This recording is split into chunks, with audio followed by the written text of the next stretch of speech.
We live under this illusion of free will. We think that we have control, and yet we don't. We try to change a bad behavior. We try to change our feelings. We try to change our beliefs. We try to change our circumstances for the better.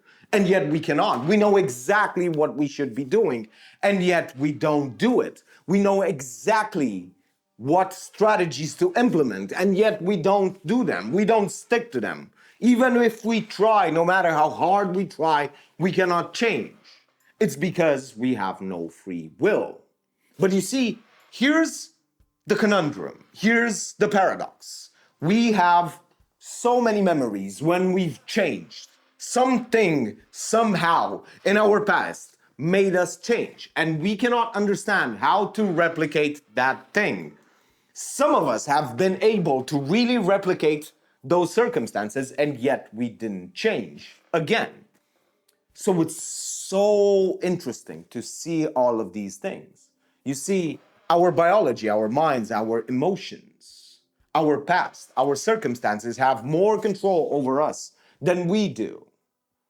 You see, our biology is so interesting. It made our brain with these two hemispheres, and it put this small little thing in between called the corpus callosum. And you might think that this thing that's in between is there to better let the two hemispheres communicate, because it's a bridge, right? That's what bridges do. But it turns out that there is an evolutionary advantage to not having a better communication. So it actually doesn't facilitate. It turns out that humans are better humans. We don't know why. If their two parts of their brain don't communicate properly. That's how crazy this is. We have proof of natural selection towards that. We see it. We can measure it. And yet we don't understand why it is that people who have less control, less communication between the two halves of their brains are better humans. But that's just the fun thing about our biology. It's super interesting. But you see, there is this small little thing inside the middle of our brain, the lizard brain, we call it. It's this small little thing with two antennae. It is called the basal ganglia. The basal ganglia is the part of our brain that has to do with behavior, that has to do with executive functions. We cannot have any control over that part of our brain. At least not the way that we think. You see, that part of our brain, it seems like all of these other parts are trying to really, really catch up with that part of our brain. It does the behaving, and we do the post-rationalization. We come up with ideas why we did the things that we did. And we can measure the decision. Our brain knows exactly what we do, what we're gonna do, milliseconds before we even think about it. It takes a decision before we have the thinking. So that's how crazy it is. So you see, that part of our brain that is in control, we have no control over it. But what do we do with this information? If we don't understand and we cannot have control, we cannot have any free will, what do we do? How do we change? We are faced with this thing in front of us. It's put in front of us, and we cannot do anything. What do we do? Well, you see, we have a little bit of a degree of control. All of the things that we've done until now, all of the changes that we have, all of the behaviors, we can do something else. We can increase the faucet. We can just let it run so fast, especially on the things that are good for us. You can really turn that faucet on, but that's not the interesting part. You see, if you really want to have a lot of control over this little small, itty-bitty lizard brain, you have to do something else. You see, our brains always are trying to understand more about the world. They are trying to understand our behavior. They are trying to understand and make up a better view of the world. And once you understand that, that's the purpose of all parts of our brain. Well, almost all parts of our brain. Once you understand that that is what they are trying to do, and the way that they do it is trying to see what happened and then trying to understand what really we can change, what really it can change in its behavior. So you see, if you understand that information is what changes it, but not the way that we think, it's not understanding, it's not the information that we think it is actually action, it is behavioral information. It tries to see, always tries to see if certain behaviors that we tried, new behaviors that we tried, are successful or not successful. It's trying to understand that. But we can do something else, something much more pernicious, much more evil to our own brains. It is so beautiful once you do it. Once you understand what it really takes to change that part of your brain that controls you, you're not gonna feel like you have control over it, but you can change it. You can have minuscule or bigger changes. You can do something. You can try it. Understand that in order to change it, in order to do a deep identity level change, you have to have 500 to 1,000 repetitions of the thing that you want to instill in your brain. 500 to 1,000 repetitions. And once you do, you can change that thing in certain ways to make it better. You can really turn on the faucet. You can do it much more interestingly. But first of all, you have to go between 500 to 1,000 repetitions.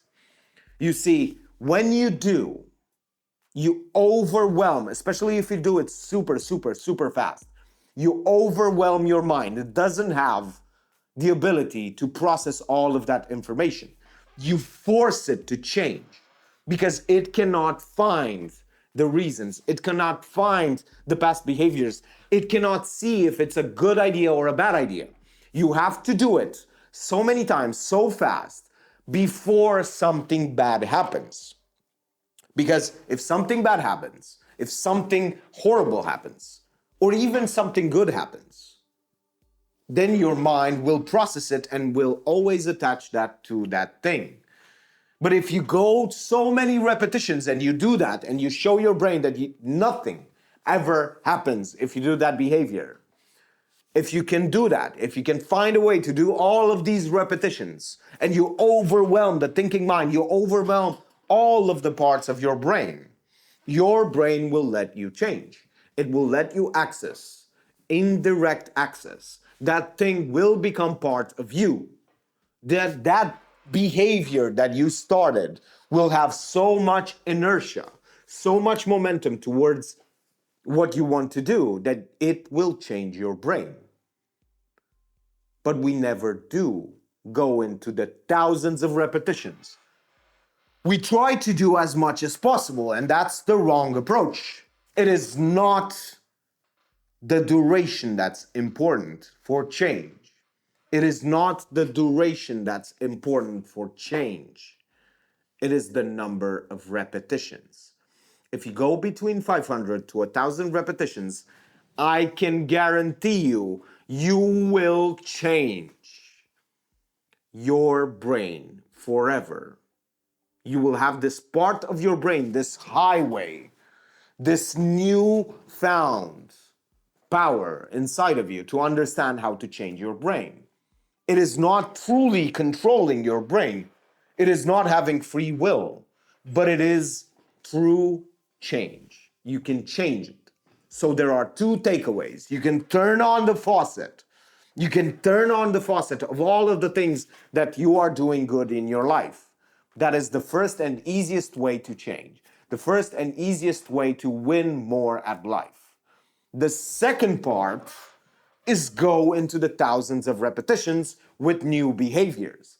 Thousands of repetitions will ensure that you will change the fabric of your brain that has to do with behavior.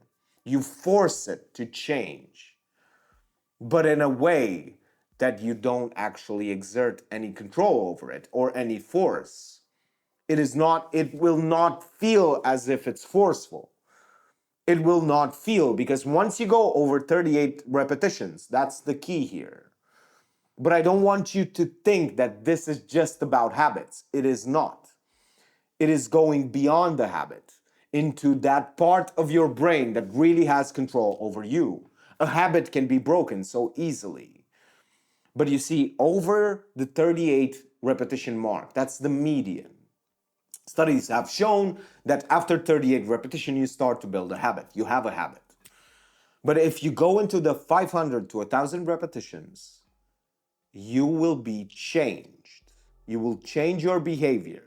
All of the brain will be rewired towards doing that exact same thing. Number of repetitions, just number them and do 500 to 1,000. Find a way to do 500 to 1,000 repetitions, and you will force your brain to change in the direction that you want. Even though it might feel redundant, even though it might feel repetitive or useless, even though it might feel like that, remember, all that matters is the number of repetitions. And constantly tell yourself this. Constantly remind yourself. All that it matters is the number of repetitions. The number of repetitions is all that it matters. All that matters is the number of repetitions. The more repetitions that you do, the easier it gets. The more repetitions that you do, the bigger the change. The more repetitions that you do, the easier it becomes. The more repetitions that you do, all that it matters, all that matters is the number of repetitions. You can do 100 repetitions a day, even 200 repetitions a day, if you want. You can get to 1,000 repetitions in 5 days. In 5 days, you can have control, exert some control over the degree of change in yourself.